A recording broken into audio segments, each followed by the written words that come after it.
This is BBC News. I'm Joanna Gosling. These are the top stories developing at midday. Theresa May denies her Brexit plan is dead in the water as Labour and the SNP attack plans for MPs to take their summer break early. The Brexit campaign group Vote Leave is referred to the police and fined £61,000 for exceeding spending limits in the run-up to the referendum. Millions of people in the north of England will be affected by a hosepipe ban starting in August. Water levels are too low, supply is down, demand is up, and they are struggling to meet that demand at peak times. President Trump faces a barrage of criticism at home after defending Russia over claims of interference in the 2016 elections.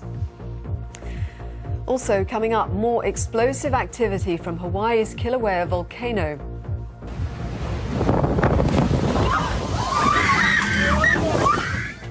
A lava bomb strikes a tour boat, raining rocks and debris on the passengers and injuring 23 people. And it's been found that some children's slime toys contain potentially unsafe levels of a chemical which can cause vomiting and cramps.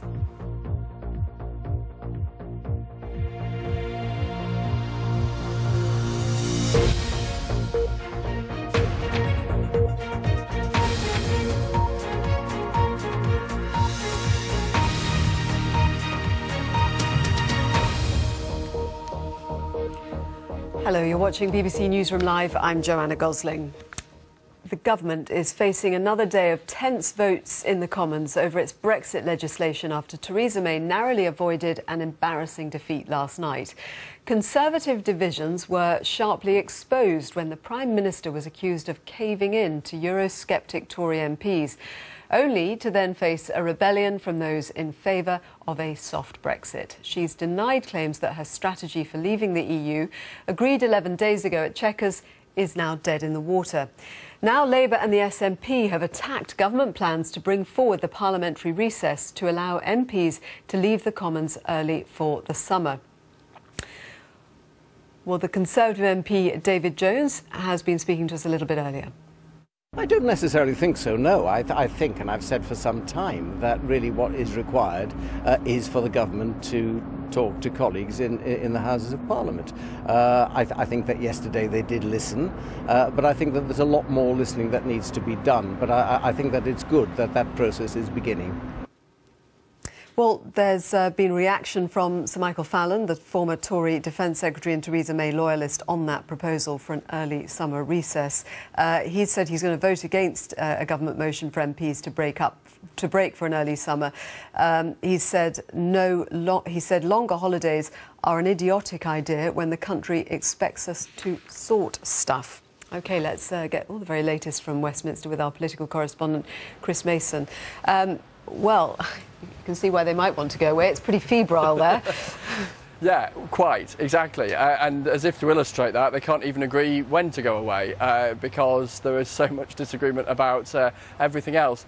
Febrile with a capital F neatly does describe where we are right now after everything that happened last night and a huge amount of tension within parties and between them about this whole direction of Brexit. And I think a keen awareness, I've really noticed this speaking to MPs this morning, a keen awareness amongst MPs as to how this looks out in the country. People, regardless of their view on Brexit, looking in on a parliament that at the moment simply cannot seem to decide what kind of vision of Brexit it wants to see. And we're not done yet, because after the discussions last night about the customs bill, tonight discussions around the trade bill and the potential for those who would like to see a much closer relationship between the UK and the EU, and the UK staying in a customs union after Brexit, potentially pushing some amendments that would allow that to happen if they can defeat the government. So yet more jeopardy for the government and the government's whips, those who have to try and ensure that people vote with the government and don't rebel. As you say, little wonder some of them are tempted by an early summer getaway, even if there is quite a lot of opposition to that, and I do wonder in the end whether it'll happen. And meanwhile, more calls for there to be another referendum in the light of criticism of Vote Leave by the Electoral Commission that's been looking into what happened in the referendum campaign. Yeah, really strong criticism of Vote Leave from the Electoral Commission, saying that it and another Leave campaign group called Believe were working together. Now, there's nothing wrong with them working together. The issue is the expenditure of around £675,000 by Believe, which the Electoral Commission have concluded really should have counted as Vote Leave expenditure, because the two campaigns, in the view of the Electoral Commission, effectively amounted to the same operation. So they say as a result, Vote Leave broke the rules because it spent more than the £7 million that was the limit. And as a result of that, a Vote Leave official has been referred to the Metropolitan Police, as has an official from Believe, and this £61,000 fine has been levied against Vote Leave. I've been talking to the Chief Executive of the Electoral Commission. Parliament set a remit for the Electoral Commission, which is about making sure that there's transparency and accurately of how the money is spent is reported and where money comes from. And that's what we're looking at today. And it's for us to make sure that where we do find people have broken those rules, we make that clear and we point that out so people can see what's happened. And indeed they can by looking at our 38-page report that's on our website. But it is a matter for Parliament what happens with the referendum. Vote Leave have said to us this morning that the Electoral Commission's report contains a number of false accusations and incorrect assertions that are wholly inaccurate.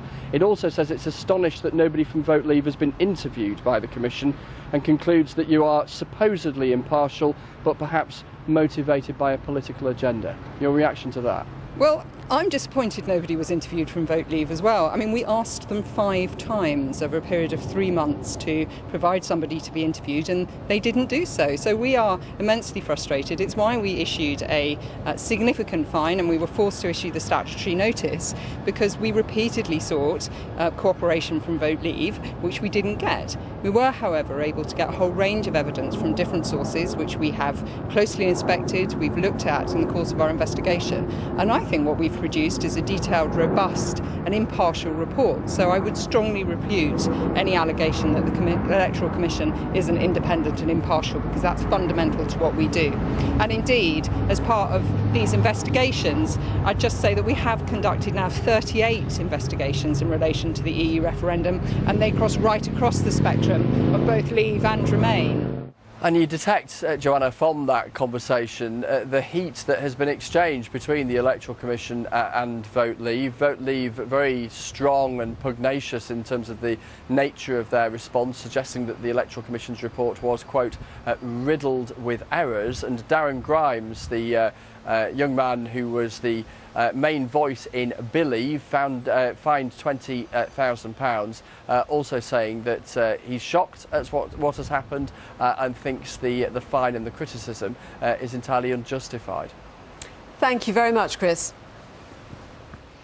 Millions of customers in the northwest of England will be subject to a hosepipe ban from early next month. United Utilities has said despite recent rainfall, hot weather is set to continue and water levels remain low. People who flout the ban could be fined up to £1,000. Jane McGovern has been to the Wayo Reservoir near Edgeworth in Lancashire. Good morning to you. Yeah, you can have a look, see for yourselves the problem that United Utilities is facing. Water levels are too low, supply is down, demand is up, and they are struggling to meet that demand at peak times.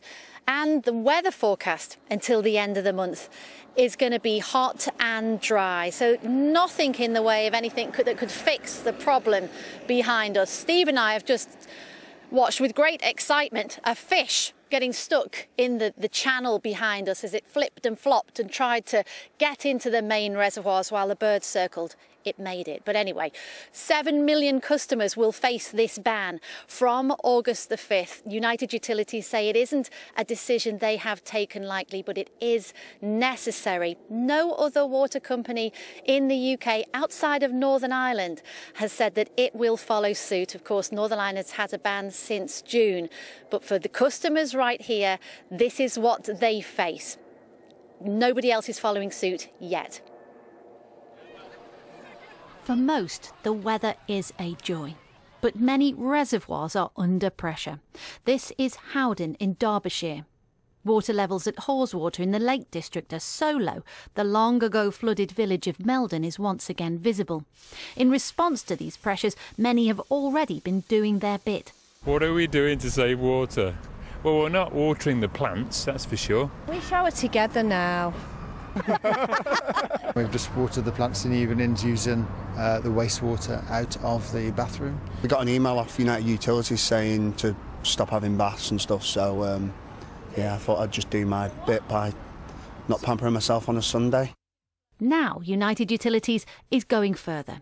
They will bring in a hosepipe ban that will affect around 7 million customers in the northwest, and it comes into place on August the 5th. All because we are enjoying the longest heatwave since 1976. Back then, so bad tarmac melted on the roads. Water was rationed. Drought Inquiry Office. And the government created a Minister for Drought, here in the crisis centre manning the phones, taking complaints. Is a sprinkler system operating where? At a riding school. I see, and you feel something should be done about that, of course. And hundreds of complaints about water wasteful neighbours have been made in Northern Ireland too, where a ban is already in place. People will inevitably be vigilant, and beware, United Utilities has warned that if you flout the ban after August the 5th, you could face a fine of up to £1,000. Research has shown that a ban like this can save between 5 and 10% of water supply. And while most people have welcomed this ban, saying, yeah, we've got to do something, we understand this has been really, really hot, there are those who are angry because United Utilities, a very profitable company, has some of the worst water leakage rates of any water company in the UK. At times, they've lost almost 25% of their supply in recent years. Those leakage rates are coming down, but this water ban will be particularly unpleasant for people who are aware of that and feel very angry, especially in the context of significantly high water bills. Jane McGovern reporting. Let's go to Northern Ireland. A ban has been in place there since the end of June. We can speak to Chris Page, who is in Belfast. Well, lots of water behind you, Chris, but obviously this hosepipe ban is impacting on people considerably, we assume. Tell us what impact it's having, how people are reacting.